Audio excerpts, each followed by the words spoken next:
Hi, my name is Rhea, and I'm here today with. Michael Lantz.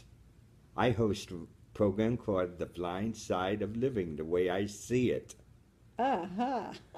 So let's hear a little bit about yourself, Michael. Okay, I'm 61 years old and I was blind from birth from too much oxygen.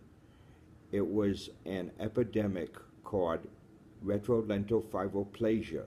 Today we know it as retinopathy of prematurity. I weighed 1 pound 15 ounces, went down to 1 pound 9.5 ounces, and the oxygen content in the incubator caused my blindness. I was in an incubator for a few months and I was 3 months premature.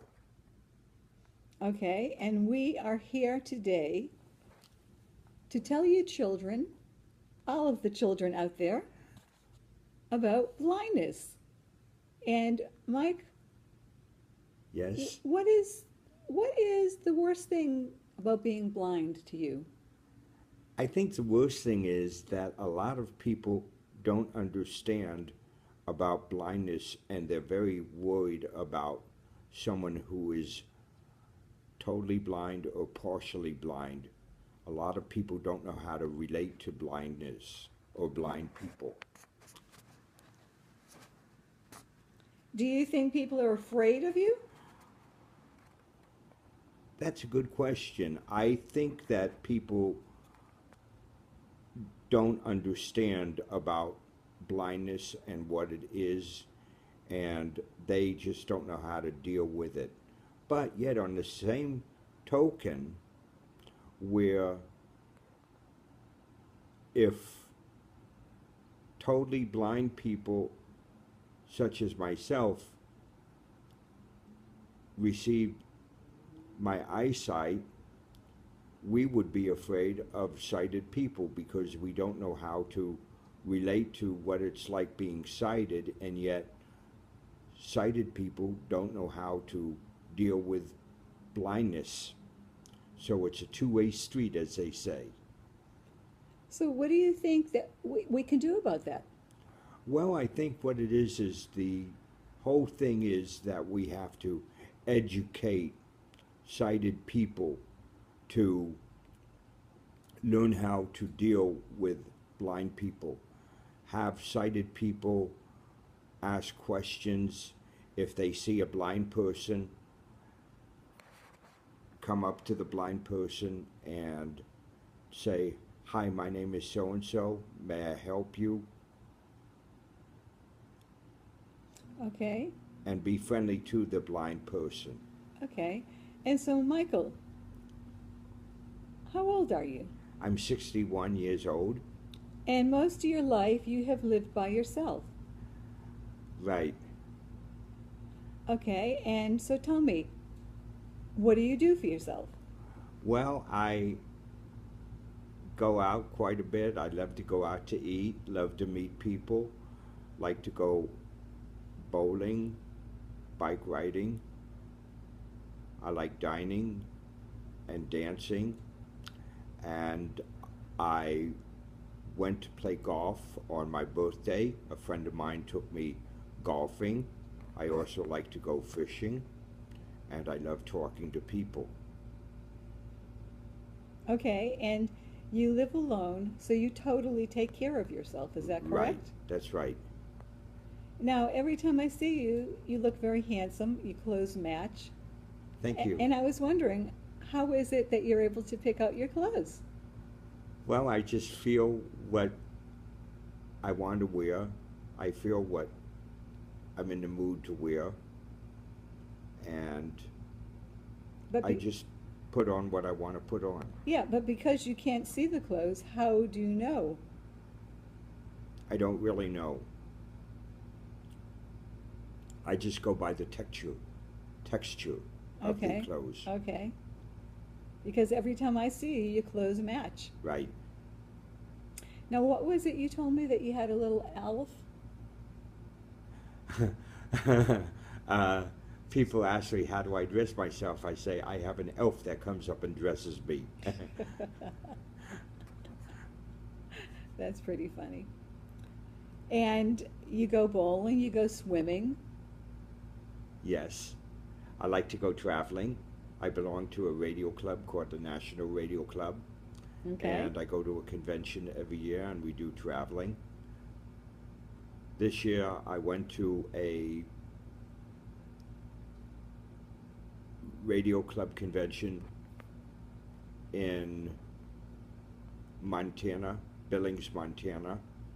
First I went from Miami to Omaha, Nebraska, and then in Omaha, Nebraska I met my friend, and 2 days later we went to Billings, Montana, and we went to different radio stations across the area in the region. Very nice. Yes, I enjoyed it. And is there anything else you would like to add today? Sure. I'd like to say that when you meet a blind person, you should come up and say, "Hi, my name is so-and-so. May I help you?" Be a friend to a blind person. Being blind is not scary, and blind people can do almost anything if they put their mind to it, and if we're taught to do whatever there is to do out there in the world. For example, there were blind people that actually go up on the roof and set up their amateur radio antennas. Wow. There were blind people that mowed their own lawns. And there are blind people that are teachers, and there are so many great professions that blind people do. In fact, there's a lady who's a fast food order cook in Chicago who wow. is totally blind. And what is that person you told me about that was in the building in 9/11 when it collapsed? Oh yes, he went down. His name? His name was, oh gosh, I forgot. I'll think about it. Okay. Yeah. And he went down the stairs with his guide dog. And how many stories was he up? I believe it was 87 flights of stairs. I'm not sure. Okay, and he had his own business in the tower. Yes. And it's a book. Oh, his name was Michael Hinkson. It's called Thunderdog by Michael Hinkson. And as I recall, you told me he made all his people get out of the office and he stayed Right, to try to close down the equipment. right. And nobody knew what was going on. And then one of his fellow workers came in and said, "Hey, we better get out of here." Well, he noticed something that was going on that day, and yeah, one of the workers helped him, and they all went down the flights of stairs with And- the dog. And he had a seeing eye dog. Yes, And he and his dog went down right. 82 flights of stairs. I think so. Wow. Amazing.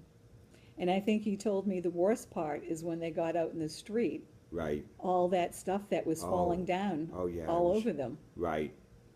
And then they found a train. He went back to New Jersey to see his wife, and it was just an awful situation. Yeah, and he wrote a book about that. What an Right. experience. So, Michael, anything else you want to add to this session today? Yes, I just want to say it's been wonderful being here, and I hope I can educate a lot of people with this video. And if anybody has any questions, I will let them get back with me, and I will find out more about that later. I will give you more information. Thank you. And thank you, Michael. So I am Rhea, and you are, Michael Lantz, and this is our first session on The Blind Side of Living, the way I see it. Over and Out.